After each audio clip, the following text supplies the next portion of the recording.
Welcome back to the Sports Source. This segment of our program is brought to you by A.G. Hines Company.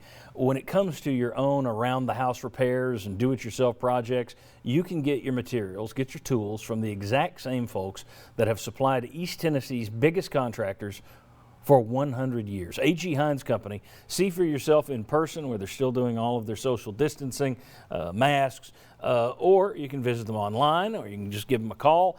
They are a tremendous local company with good people down there. A.G. Hines Company. Seriously, if you're looking at doing any kind of home repair or home improvement or do-it-yourself project, that is the place to start. A.G. Hines Company. Okay. We discussed this last week that Tennessee's still hoping 25,000. That's kind of the goal for getting folks into Neyland Stadium. But the SEC released some new guidelines this week that will impact what folks who do make it into the stadium experience. And one of the big deals is no Pride of the Southland Marching Band. Bands are not going to be performing on the field during halftime, before games, etc. No cheerleaders either, apparently. Which means that for the first time in 50 years, since Doug Dickey brought it in, there will be no running through the tee unless Pruitt and the coaching staff make a very small tee for them to run through. But cardboard people to run through. Right. The players, mannequins, they form their own. Yeah. It's going to be, we knew it was going to be interesting to watch Tennessee with a half-empty stadium or more than half-empty stadium. But now to have it confirmed that there'll be no running through the tee, that is a unique deal. Any thoughts on how they might handle? I mean, it's going to be interesting to see how do they kill time during halftime, because you're not going to be doing the awards and honors. The SEC said none of that either, so you're not going to have, Kappa Tau wins this and that. You can't do any of that stuff. It'll be interesting to see how they handle introductions, and then if you do have crowd in there, you would assume no crowd noise, no pumped-in crowd noise.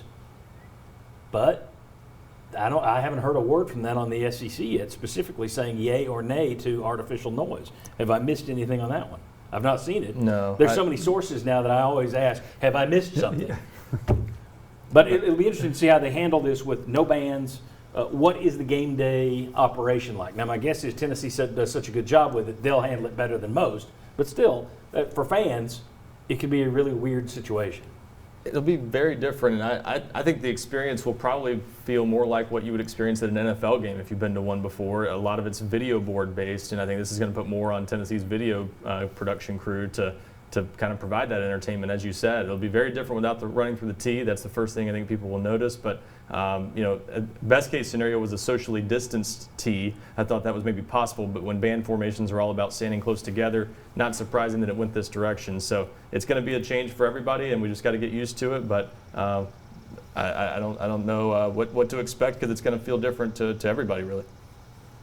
I wouldn't be surprised if they try to pipe in some kind of noise. The restriction is you can't do it right before a team takes their snap. So there may be some of that occurs. I think that's still open for debate. I don't know that the SEC's made a ruling on that yet.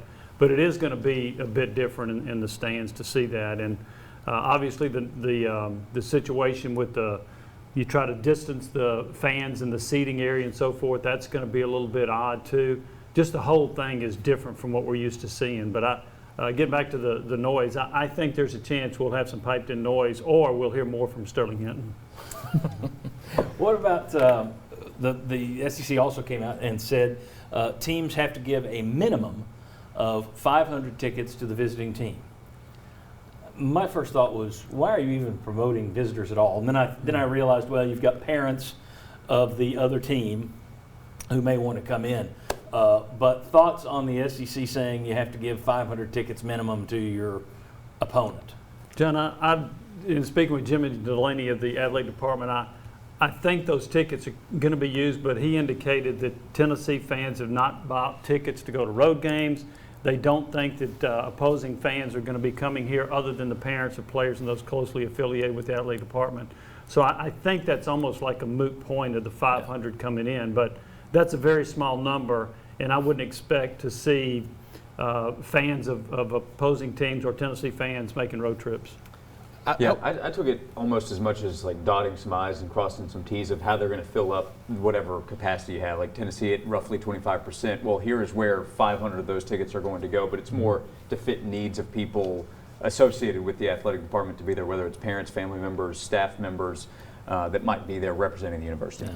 Yeah. And then the biggie that everybody's noticing, Tennessee put out their tailgate policy. Now, they're not going to have their official UT tailgates anywhere this year, but they have said that fans can have small tailgates. It's limited to the size of the tent. You can't have one of these massive tents. They ask fans to perform, quote, a health self-screen and stay home if they feel sick. They also said gatherings should include only family or individuals who plan to sit together inside the stadium, and fans should wear masks except when eating and should maintain social distancing at their tailgate. I'm going to say right now, that's not going to happen. I'm not buying this, and I don't see, my guess is you're not going to have police walking around enforcing this either. Thoughts on the tailgate guidelines? You have to do it. You have to put them out there. You have to ask, but I don't see this being followed. Almost impossible to enforce. How are you going to do that? Plus, you don't want to have a bunch of personnel that you hire to run around and police all this stuff either. So they're going to ask it. There'll be some fans that abide. There'll be some fans that won't. But I don't know how in the world you can enforce that policy. I was going to say, we've heard of Chancellor Donde Plowman going around to where there were parties that they tracked down from contact tracing. Maybe they'll have her walking around on the first game day and, with a whistle, and bust somebody. Yeah, Knock some cups out of hands. You got to have some sort of example to set. But yeah, I don't see that being easy to enforce. Citizens arrest. Yes, somebody could run around yelling citizens arrest. Yeah, you'll see some photos week one on social media that'll be shared around. That's my bet of the year. I think that mask recommendation too, I think will be very hit and miss in the stands, if I had to guess. Oh, the mask recommendation? Yes. I think that will be. You're supposed to wear them as you enter, exit, and whenever you're walking around with outside of your little group that you bought tickets with. But I'm guessing there won't be somebody won't put it on when they go back to get their concession or anything else. Yeah, I agree with you. All right, when we come back, the coaches had some good things to say about Jarrett Guarantano this week. Is it time for fans to buy in to this being the year that Guarantano finally blossoms? We'll debate that next. Come on back on the Sports Source.